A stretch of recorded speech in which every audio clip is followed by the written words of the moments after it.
Tom Russ, local legend. Dave, how are you? Good Voice of Midland sport for 35 years. 36. 36 now, bloody hell. Joking, it doesn't matter how long, but that's not a title I give myself, by the way. That's a title other people give me. I've never been so bold as to say I'm the voice of Midland sport, but other people say that. Yeah. You know, I'll just take it, thank you. Well, here we are, made in Birmingham. Yeah, I certainly was. Yeah, made in Birmingham, which has been a new lease of life for me, if I'm honest. Yeah. You know, after 30 odd years in radio, and still doing radio with Talk Sport, but to get the opportunity to have another challenge was amazing, you know. And now we've moved here in the centre of Birmingham. It's been just tremendous. Absolutely fantastic. Loving it. Loving every minute of it, you know. You're doing the Sportsline shows? Yes, it was Goal Zone on a Friday, yeah, and Sportsline on Monday nights. So it's pretty much, you know, looking ahead to the weekend and then reviewing the weekend. So Monday's a far sadder show normally. Yeah, and you always feature the fan cams, which I love. Yeah, which is great. Yeah, we've loved the fan cams. To be fair, we've got the Wolves guy who sends us some. Mm-hmm. I've asked Aston Villa, and I was promised, but they haven't turned up. So that's Villa for you, anytime. But that you can say that. I couldn't possibly comment. But they, you know, I've offered all the clubs the opportunity. Yeah. It's great fun because it shows us what the fans are thinking. Yeah. And, you know, funny enough, in this week's Birmingham Mail column, I've actually made that point that years ago, fans were vitally important. Mm-hmm. Now they're not. Particularly in the Premier League, you know, you're not important anymore. You know, you are. Fans are within themselves because they know, because it's their life, it's their tradition, it's their history, it's their family history. They understand that. But in clubs and this money-mad football, in the Premier League particularly, you've got foreign rights, you've got Sky, you've got league sponsors, club sponsors, you're well down the pecking order. Yeah. Because they could exist without the gate receipts now, with the £100 million they get. So, and when you talk about the book there, The Game's Gone, that's the kind of stuff you're talking about. That's it. That's when, years and years ago, and I think it might have been at the time of Sky, you know, I used to issue a warning. Yeah. You're not old enough to remember, but I used to issue a warning, saying, listen, the game's in mortal danger from Sky TV. Not the coverage, because it's brilliant. I'm on about what it does to the game. Yeah. And now look at us with kick-offs at any time they want, any time they choose, because foreign rights money now, we're talking Premier League particularly, but foreign rights money is worth so much, they'll kick off at any time. And don't let people in your club say, TV, they chose it. Yeah. You have to sign to it. The club had to agree to them having the games they wanted any time they want. So don't let the clubs pass the buck. They wanted the money, they agreed to it, you know, and sod the fans basically is what they're saying. You know, you'll turn up when we want a game, you'll turn up to watch us because that's what we do. It's in our blood. Yeah. We can't help it. It's religion. It's our religion. Yeah. We go, whether it's B6, B9 or Wolverhampton or West Brom, it's our religion. And they play on that. And that's the passion. And we saw the passion on Saturday. Blues again. It's not looking good, is it, Tom? Well, to be fair, I was not concerned. I'm now seriously concerned about whether they've got enough to stay in this division. Yeah. I looked at the squad and I thought, yeah, you know, it looks decent. Best squad we've had in a while, isn't it? The players that come in, I was quite pleased with, like all fans. But there's something intrinsically wrong. Mm-hmm. And I don't know what it is. I did a Twitter poll and I asked the question, is it too many changes in manager, in players, or in both, the combination? And I think the combination got a high votage, but players were the ones, they said too many players coming in 14, I think, in January, 12, 14, whatever. Too many. The fans think there's too many changes. There's been turmoil. We've had 4 managers in I don't know how long. Yeah. There's no stability anymore. Now, Steve Cotterill, and I think Steve is a bit Marmite. I think you love him or you hate him. Yeah, definitely. That's the way he is. Yeah. What I do know from talking to him is he's desperate to get it right. He's desperate to be successful at Birmingham City. It's the biggest job he's ever had. Yeah. And he wants to be successful. Against Aston Villa, the best chances in the game fell to Birmingham, didn't take them. Yeah. That's not Steve Cotterill's fault. That's not... the players have to look in the mirror and ask themselves sometimes. First minute at Barnsley, we should have scored. There you go. But and I know it's a cliche, but goals do change games. Yeah. If Birmingham take the lead in any of those games, the whole way the game is played changes. Yeah. Firstly, confidence-wise, you get a lift. Mm-hmm. The opposition get a bit of a downer. It's all about scoring goals. And Birmingham have got 8 in 16 games. Tells a story. And that rate, the rate of points they're getting at the moment, if that continues, they will be relegated. Yeah. They've got the squad. They've got players that could get them out. But as I said, it isn't. I don't think it's the manager or the players per se. There's something not right. Just the whole thing. There's something not right. 4 managers is too many. Listen, we went from stable under Gary Rowett. We went continental with Zola. Possession football. Yeah. We went charismatic with Harry. Now back to stable with Steve Cotterill. You know, so you can't keep changing. You cannot. Ron Saunders, when he was Birmingham's manager, said to me, the only way to be consistent is to consistently pick the same team. And I think that applies whether it's the same manager, the same board. I think you need stability in the club. We've got no stability at the moment. And the only consistent thing about Birmingham City is the fans keep turning up, in numbers, by the way. Well, the away days are unbelievable. And again, we've sold out. Sheffield United away. Fulham almost gone. We'll take 3,000. Yeah. Which is truly amazing considering the situation the club are in. Yeah. The attendances have been listen, Aston Villa, you always expect a big crowd. Yeah. And you always expect a bit of nonsense. But it's quite, and I want to say this to the Blues fans, that nonsense was unacceptable. Throwing things onto the pitch, throwing them at corners at play is unacceptable. The clappers. Stupid decision to put them out, in my view. Should never have happened. However, you don't have to throw them, and there's other things as well thrown, unacceptable. So we look at the performances. Like you said, Villa, we could have won that game. It's not about the chances you make, it's the chances you take. Yeah. And Birmingham City don't take them. There will not be a better chance in football this season than Otter. Oh, running. How did he miss it, Tom? And listen, I've seen him at Brentford. He's a good He's a player. quality player. Yeah. You know, big derby days. Yeah. The old ding dong derby gets the players occasionally there. You know, and it got to him.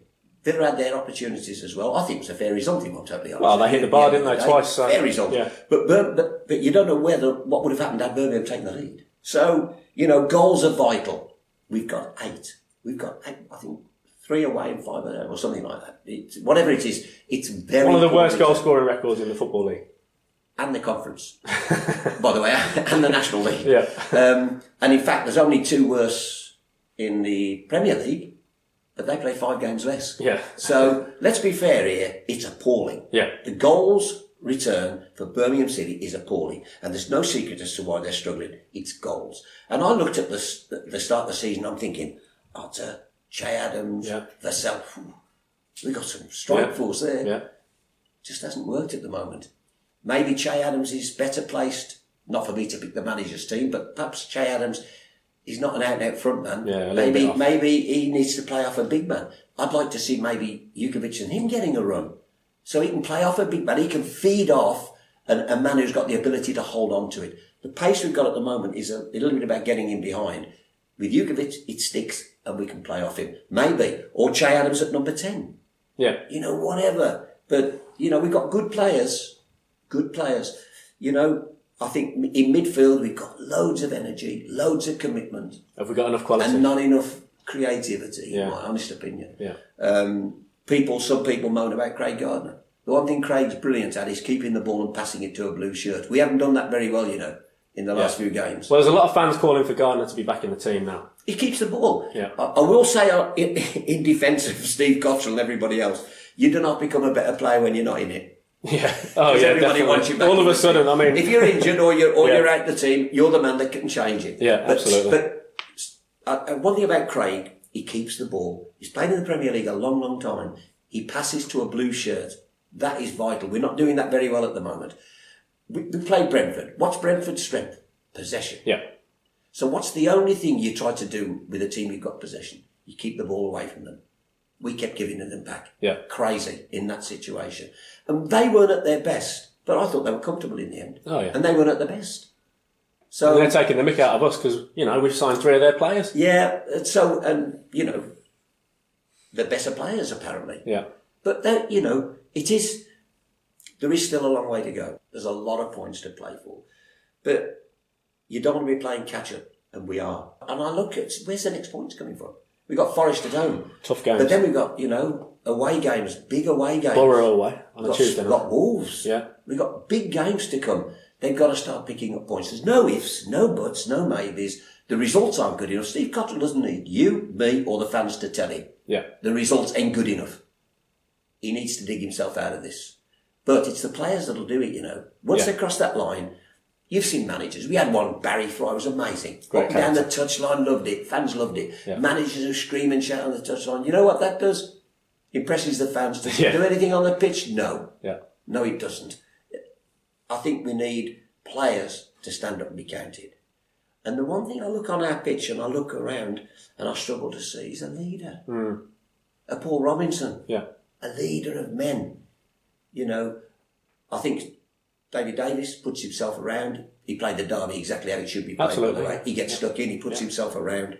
But you're looking for that leader of men. And I think that's what they lack as well. A leader of men, as well as goal scoring. And dare I say, perhaps a huge slice of luck. You may remember, under Steve Bruce, Steve was under a lot of pressure at one time. They wanted him out. And they drew or lost at home to Norwich, and the fans turned. But the next week, they went to Derby and won 1-0. And they were so lucky. Stephen Clement shanked it in off his shin. Turned the season, they won the next 12. Yeah. Sometimes, get something like that, and it can turn your season. Now, fans will be looking at this saying, hang on, we beat Cardiff at home. Yeah. We beat Sheffield Wednesday at home. Yeah. If you look at the spikes, you know, beat Sheffield Wednesday, went to Hull, got spanked good and proper. 6-1. Beat Cardiff at home, went away to Millwall, were hopeless. Yeah. Came home and then drew with Villa, but then Brentford. Yeah. I think they need an away win as well to give them a little bit of a lift, a good performance and an away win. An away win, I find, as a fan, is what brings you together. The fans, the players, the manager, and obviously our form's terrible away. That's awful. What we haven't had. It's dreadful. And if your home form isn't particularly brilliant, you're going to be in trouble. Oh, yeah. And they are in trouble. I don't know what the problem is. I'm not paid to know what the problem is. I can have an opinion, like yourself and everybody else. We've all got opinions. They're like backsides opinions. Everybody's got one. So we all have that, you know, and it's what makes football. We all have an opinion.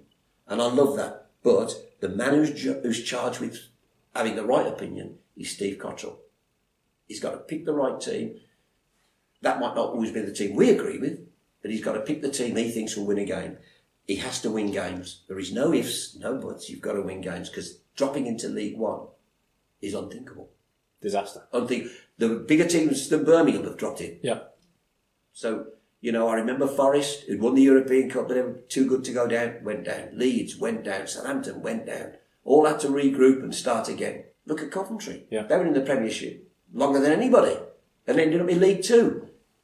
So to think and to be a little bit head in the sand that it can't happen, it can. Yeah. A lot of, you know, fans are saying to me, we've got to spend in January. Is that the answer? We brought in 12, 14 players. How many players do you need? They do need a confidence boost, and that comes from winning. Yeah. Winning is what makes you feel good, makes the fans feel good, makes the players feel unbeatable. You've got to win games. Now, that's the manager's job, is to engineer how they do that. Let's say worst case scenario, we don't start picking up results. What do you think is the answer in January? Oh, I don't know. I think, you know, we need a goal scorer. That's for certain.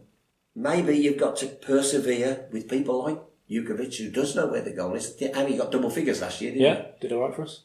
Who's going to get double figures this year? Well, I know what the fans are saying, and it's not Sam Gallagher at the minute. Well, I like Sam. I like his attitude. He works hard. And everything else. But listen, it ain't... people do. And this is what annoys me about football.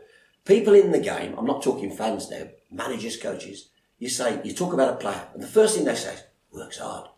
Don't tell me that nonsense. That's a given. Yeah. He's paid a lot of money to work hard. Yeah, you're right. Everybody on them terraces works bloody hard. Yeah. So don't start telling me working hard's a bit of one of his strengths. That's a given. What else is he bringing to our party? Yeah. That's what you want. And this is not personal, you know. This is not personal. It's not about the individual. It's about you need goals. Yeah. You're not getting and we'll get somebody that does. It's nothing personal about it because these are lovely people. These are lovely people, and that's my phone cocking everything up for you.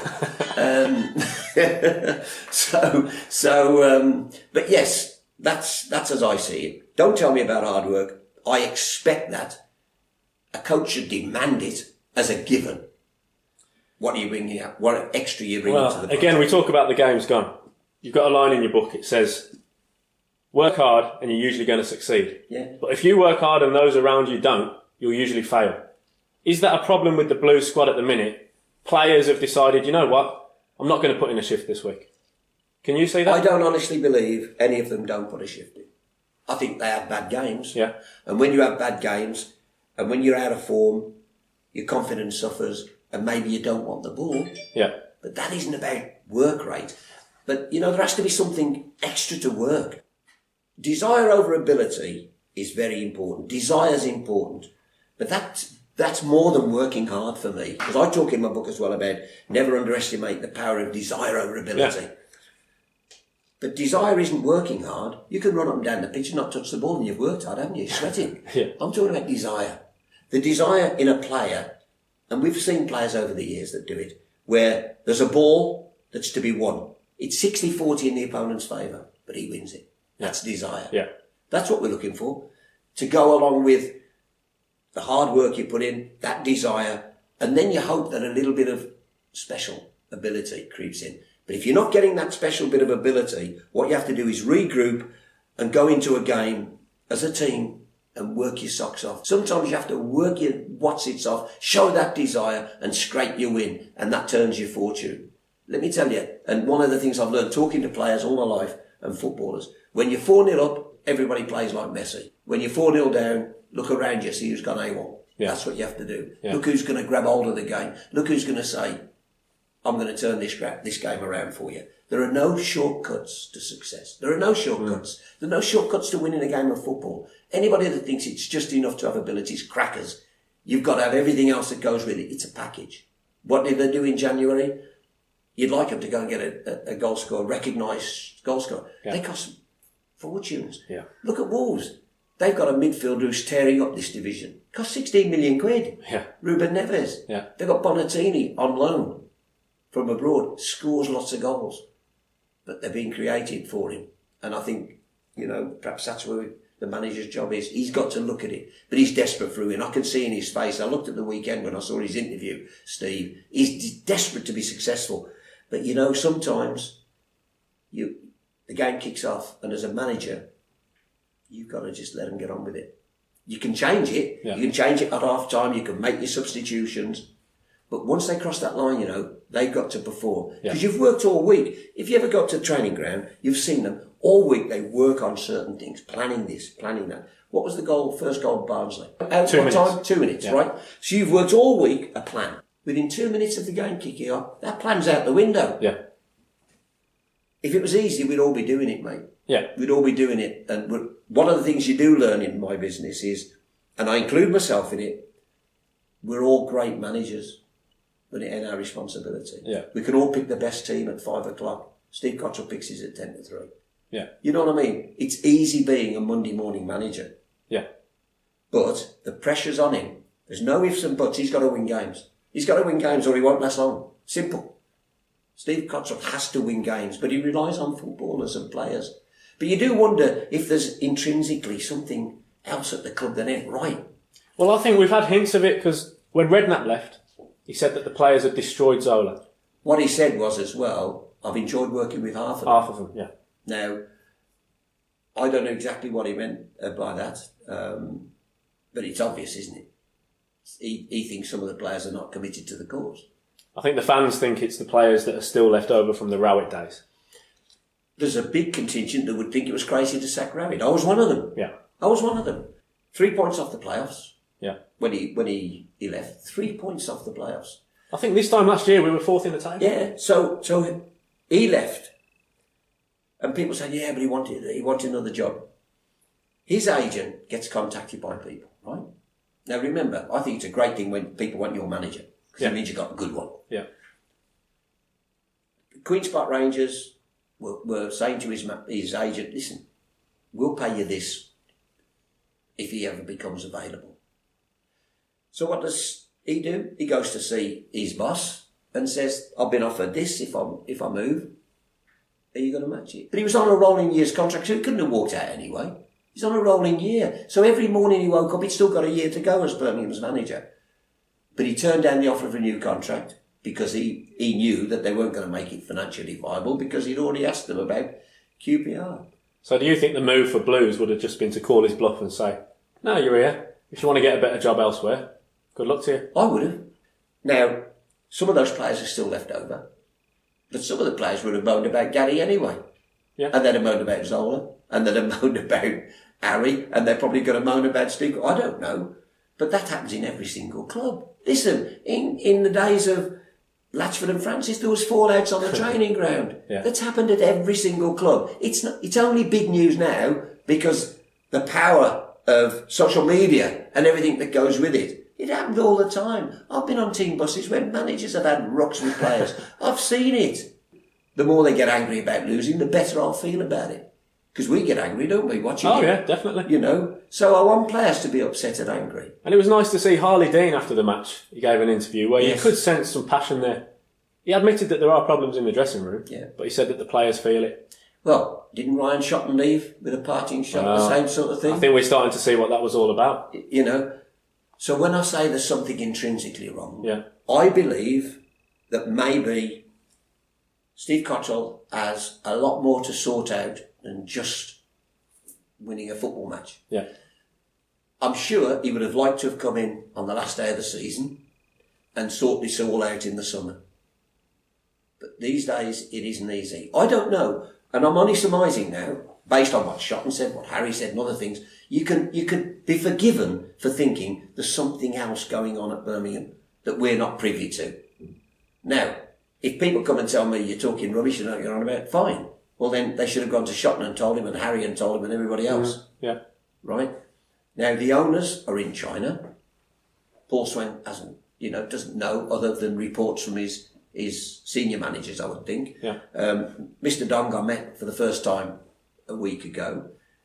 He needs to forge that relationship with Steve and to help Steve. And if it means sorting out one or two players and getting rid, then maybe that's what they've got to do. Because the one thing is for absolutely certain, and I think it was Sir Alex Ferguson said, you'll have a chance of winning anything if you're united. If you're a disunited club, you'll win nothing. And I think he didn't just mean on the pitch. Yeah. He means staff, fans, management, players. There's got to be a togetherness. But do you think with the players, what might make this a little bit different is maybe they're reacting to things that are going on at board level? Do you think that's a possibility? Well, I don't know. I mean, I could be like others and spout off about something I don't know about. I don't know. Yeah. I'm not privy. I don't go to board meetings. I don't know what goes on at a board meeting. I don't even know what they say to the manager. I don't know what they say. I've no idea. I used to have a lot more idea before. In the book, I highlight the emails I had from Peter Panu. Yeah. So he's, and exactly, the club's been wrong for a long time. Yeah. And Carson Young was wrong. No, Carson Young wasn't. He was naive. But Peter Panu running it definitely got off on the wrong track with the fans. And I think that repair work was done. Because after all that nonsense, when Gary was here, we sort of began to be a little bit classy again. Yeah. Then we've changed managers and players. I just think we've got to get back to some sort of stability. And I am absolutely certain that the club want that as well. Yeah. I'm sure the Chinese owners want that stability. And I know Steve Cotterill does. The fans do. So what's stopping it? Well, the $84,000 question. That's it. And it seemed that they really had a desire to get us to a better place. Yeah. Premier League eventually. Absolutely. The one thing I will not argue about anybody with, the board want the club in the Premier League. And they've backed us financially. It might be, absolutely, they've spent as much money as anyone. It might not. It might be for the reasons of getting in the Premier League and earning a lot of money. Yeah. I don't care if that's their motivation. Yeah. But they've invested a lot of money in Birmingham City's playing squad. They don't pick the players, though. No. They pay the money. Darren Dean and what's going on with Darren Dean, Tom? Jeff Fateri are the two that bring the players in. Those are two names that keep getting mentioned. I've met Jeff Fateri on a number of occasions, and I know a lot of people who know him because he was at Luton. So Lou Fucillo, Mick Harven, all those guys know him. A football director, how good he is at that, I've no idea. I don't know what he does. I don't know how much influence he has. I don't know whether he picks the players. I don't know whether Darren Dean picks the players. I do have question marks about agents, if I'm honest, because is there a conflict of interest? Seems like there is to me. I mean, maybe, I don't know. Again, I don't know, but I do question it because until somebody tells me it's there to be questioned. Wolves have got an agent doing it. Oh, yeah. Jorge Mendes. Yeah. And look what they've done. Yeah. However, the difference is I'm led to believe that the company who own Wolves also own part of his agency. So it might be a little bit different there. He might have to work for the club's benefit. Darren Dean, I don't know. He's an agent bringing in players. But you've already said it's the best squad they've had. So it can't be about the quality of players. When we brought these players in, we were all over the moon. Yeah, absolutely. Wilkinson was a good signing, injured. Yeah. Bramall looked a decent signing. These are players that time will tell, I suppose. But any idea what's going on with Bramall, Tom? Because we haven't seen him. Also, Liam Walsh, people are asking about him. Yeah, Liam Walsh. I don't know, he's in the squad, isn't he? So it's up to the manager whether he picks him or not. But again, if you're going to sack a manager for it being wrong, you've just got to let him do it his way. Because you can't, I'm not letting you put my neck on the block if you pick the team. So I'm going to pick the team, and if I go, at least I go knowing I did it my way. Yeah. So I think that may be Steve Cotterill's way. We've all done that in the past, haven't we? Why has he left him out? And I sometimes do that. I sometimes go, why has he picked him? Why has he left him sitting on the bench? We all do it, but the only man that matters is the manager. Yeah. Well, he's got the international break now to try and fix things. He needs to sort it. It's got to be, because they have to start picking up points. No question, they've got to be. Steve Cotterill's not a mug. Yeah. He's been around a long time. He knows he has to start winning games. But he also knows that the players he's got to trust in. And Alex Ferguson, again, and I quote him because he's been the best ever, he said he went to bed Fridays, slept like a lad, because he knew what his team were going to give him. Yeah. Steve Cotterill must have some sleepless nights because he doesn't know what's coming the next day, does he? No. Well, it wouldn't be Blues without the drama, would it, Tom? To be fair, it is a soap opera, Birmingham City. Never a dull moment. Never a dull moment. And if there's a hard way to do it, we'll find it. Because Yeah. it's the way we do it. But, when backs are to the wall, we saw it at Bolton. Backs 3-1 down in the Carling Cup against West Ham. We have a way to come back. And do I think Birmingham will go down? They're in danger of going down. Do I think they will? No. Because that in the end, I believe the fans will have to carry them through. It might be a nip and tuck, but one thing I will say, I can't see this team being anywhere near the playoffs. No, I think that's over. Well, Tom, once again, thank you. Thanks for your time. Still available. Great Christmas present. Great Christmas Doing well present. as well, isn't it, Tom? Yeah, it's done ever so well. Bestsellers for a year. Yeah. There must be some sad people. Seriously, no joking. Great. People tell me it's a great read. Oh, there's great stories. Final thing, I want to pick you up on one of the stories, actually. Go on then. Anglo-Italian. Yes. Battle of Ancona. Yeah. Go on. Final story. Give us a few memories. Well, one of the worst things was in the Anglo-Italian Cup was, I'll tell you another story, was it the Casey? I can't remember. Terry Cooper and I and Colin Tatham and Mike Wiseman, Jack Wiseman, all went out for a meal. And this waitress was giving me the come on. And, I was quite flattered.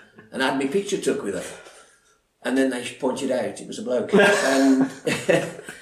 And Colin Tatham still got the picture and he's threatening me with it. I need to see that. But the Battle of Ancona, it was started by their coach coming onto the pitch and having a pop at Paul Tate, who was on the floor, I think. And funny enough, I saw Tate last week talking about the Ancona. But the charge was definitely led by Liam Daish. Liam Daish led the charge without a shadow of a doubt. And he was the man who sorted out their coach. I'm not condoning it. I'm not condoning it in any way, shape or form. But it was, he did lead that charge. And they weren't too happy. And they were a bit frightened as well. But their coach had no right to come on the pitch and start, having a pop at Paul Tate. And that was a Blues side that if you messed with them, they were going to sort you out. Oh, they could sort you out. Liam Daish was as tough as they come. And nobody condones violence. But there was something about the game that's changed now. Absolutely changed. And I wouldn't swap it for a world. I wouldn't swap it. Would I have that era? Yeah, every day. Yeah. Every day. Well, you speak of battles, and the final one I want to talk about was what was going on off the pitch, outside the ground, at the Den, when we won second leg in the playoffs. And what happened? Go on. I had no idea, because I was on the pitch. You were on the pitch? Me and Colin Tatham and the lads were on the pitch. We were told to stay there for safety's sake. And what we decided, we recreated the goal. And I scored the goal. And the lad reckoned it was better than Stern John's. but his was more important. Yeah, just a little bit. But that was I mean, I'm sitting on the pitch looking over, and honestly, rockets and flares and all sorts. It was World War II going on outside. We were on the team bus that day, but what a day! Yeah, what a day that was. And I'll never forget watching the lad Oliver Tebley charging around, no boot on, making tackles in midfield. Yeah. We talked earlier about that's what you need. That's desire. That's desire. Not the running around, I'm going to win that ball, I've got no boots, I'm still going to win it. An intimidating atmosphere with the Dockers stand and all them Looney Tunes. Well, they're mental down there. You know, all that stuff going on. And they still showed that desire. And then, of course, the playoff is a day I'll never forget. The playoff final, never forget it. Darren Carter, who's now with me I'm made in Birmingham, he's with me every Friday. And sometimes I just want to talk to him about that because it was amazing. And it was an amazing day, the Carling Cup final. Wonderful memory. Seeing Barcelona in the what was then a forerunner of the UEFA Cup. I saw them playing 2 European finals against Barcelona and Roma. I saw them play against Milan. I saw them play against Espanyol. All sorts of teams. This was a young kid. Seeing them playing these competitions, a great foreign opposition. I have wonderful memories. Wonderful memories. Wouldn't swap a minute of it either, to be perfectly honest with you. I just hope they get themselves sorted. Yeah. It's too good a club, too proud a club to stay in the doldrums. You know, and the one thing is, you'll be there all your life. My dad was there, my brothers, my sister. We're there. Managers come, managers go. Players come, players go. Owners come, owners go. We're there for life. So take heed of what the fans think, because they are vitally important.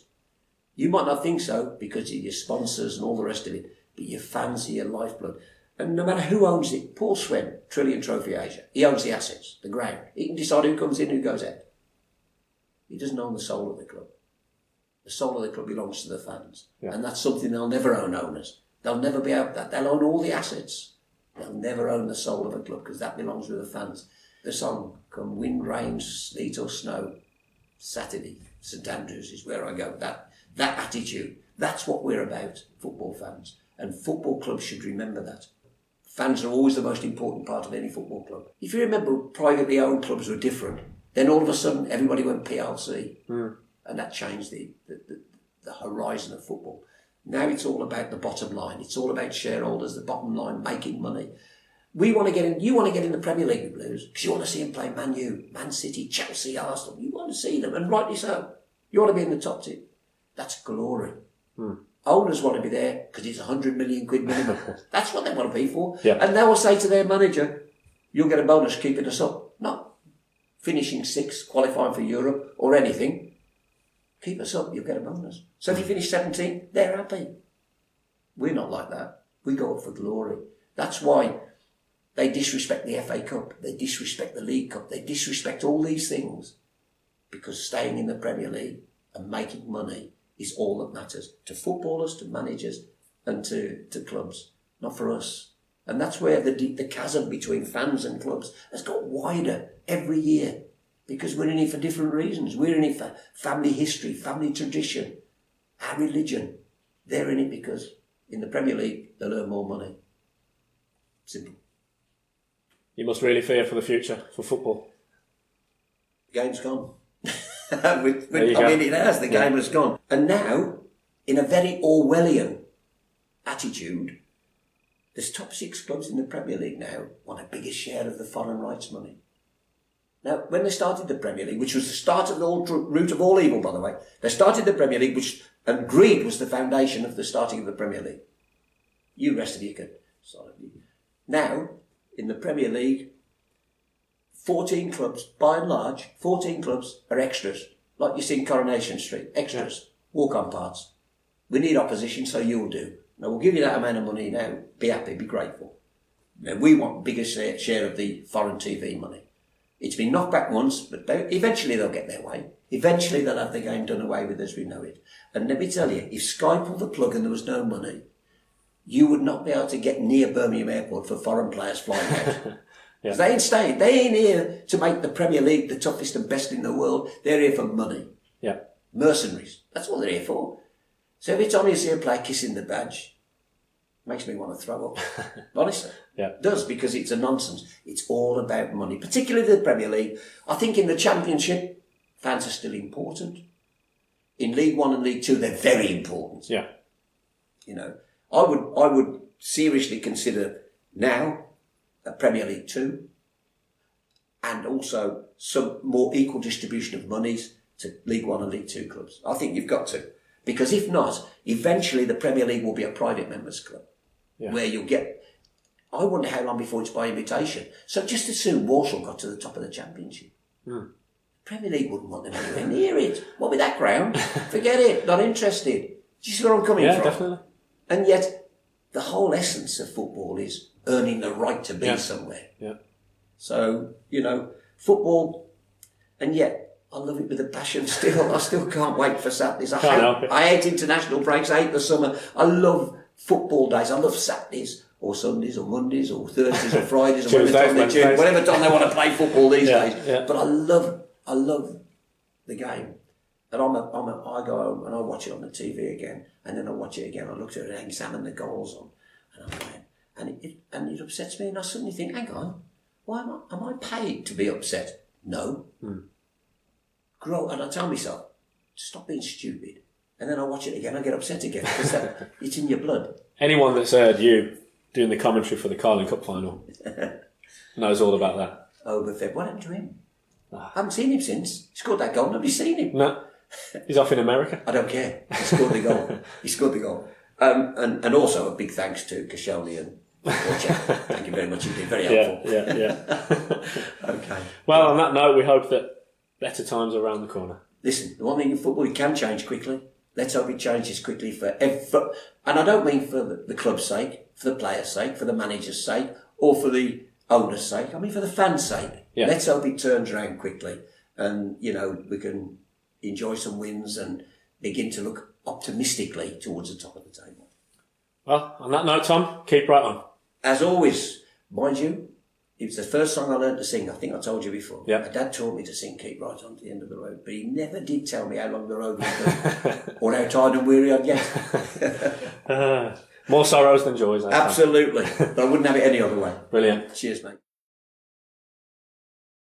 Dave-o! Dave-o! Dave-o! Dave-o! Dave-o!